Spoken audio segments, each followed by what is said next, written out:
खबरदार, अगर तू दरवाजे से निकली आला हजरत इमाम अहले सुन्नत मुजद्दिद दीन मिल्लत मेरे आला हजरत से किसी ने पूछा था कि हजरत जी बीबी नात पढ़ सकती है?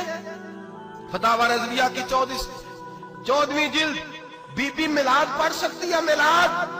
आला हजरत ने फरमाया अगर बीबी मिलाद पढ़ रही हो, नात पढ़ रही हो और उसकी आवाज गैर महरम के कानों तक जा रही हो, फरमाया उसे सवाब नहीं होगा, उसे हराम काम करने का गुनाह दिया जाएगा।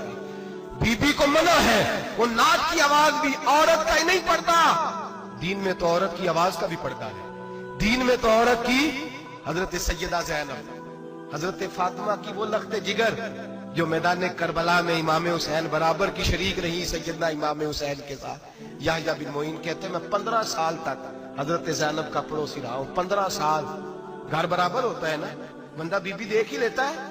वो बीबी कभी पर्दा डाल के जा रही है दवाई लेने, कभी नजर आ ही जाती है।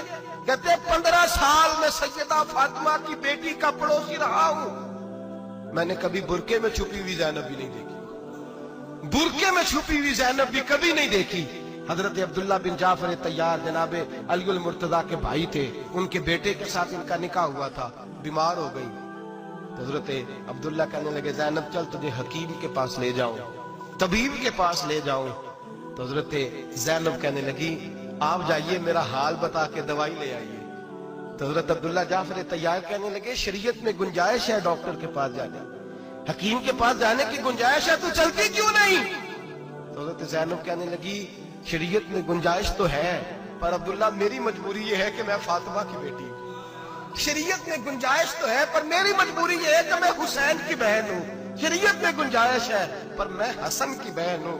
शरीयत में बड़ी गुंजाइश है पर लोग मुझे मोहम्मद अरबी की नवासी कहते हैं। गुंजाइश तो है पर मैं नहीं ना निकल सकती, इसलिए कि जितना कोई अपने आप को दीन के करीब जानता है उतना उसके पैरों में शरीयत की जंजीरें ज्यादा होती हैं। तो जनाब सैयदना अब्दुल्ला कहने लगे अगर तू पर्दा कर गई, अगर तू चली गई, तो फरमाने लगे ये तो अल्लाह की मशीयत है, तू दवाई ला दे ताकि मैं खा लूं, और अगर मैं चली गई तो मैं अपनी माँ से जाके कहूंगी कि अम्मा सारी तकलीफें मैंने छाती पे बर्दाश्त की हैं पर मैंने तेरे पर्दे पर आंच नहीं आने दी।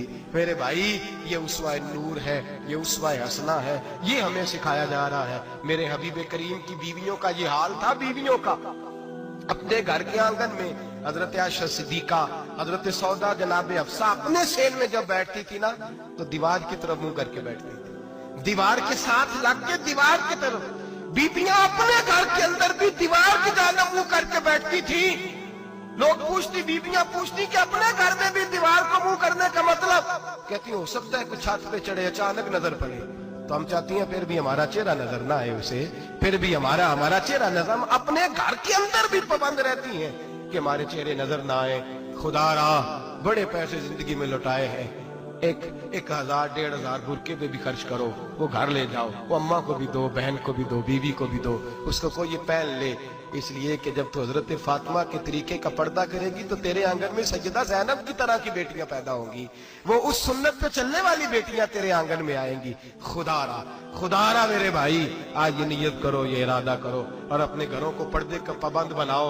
अगर एक बेटी पर्दादार हो गई तो कई खानदान पर्दादार हो जाएंगे, अगर एक बेटी पर्दादार हो गई तो कई घराने संवरेंगे, कई जगह पे नूर फैलेगा। ऐ अर्श के मालिक, ऐ मेरे महबूब के खुदा, तुझे वास्ता है मेरे महबूब की बीवियों का और तुझे सदका हुजूर की शहजादियों का।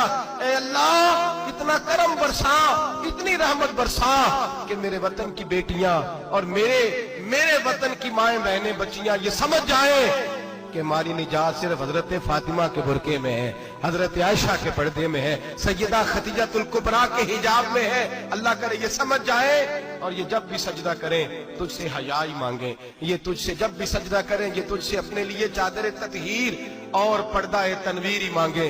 अल्लाह करे मुझ बेअमल की मुंह से निकले हुए लफ्ज किसी के दिल में तासीर बन के उतरे और फिर दुनिया के अंदर ये रिवाज आम हो कि हर कोई पर्दा करे, हर कोई बापर्दा हो जाए। ऐ अल्लाह तू तासीर नाजिल फरमा, ऐ अल्लाह तू अमल की दौलत नाजिल फरमा, ऐ अल्लाह हमारी बेटियों को इज्जत की चादर अता फरमा, हमेशा मिदहत खैरुल अनाम में गुजरे। दुआ है ये उम्र दरूद सलाम में गुजरे। आखिर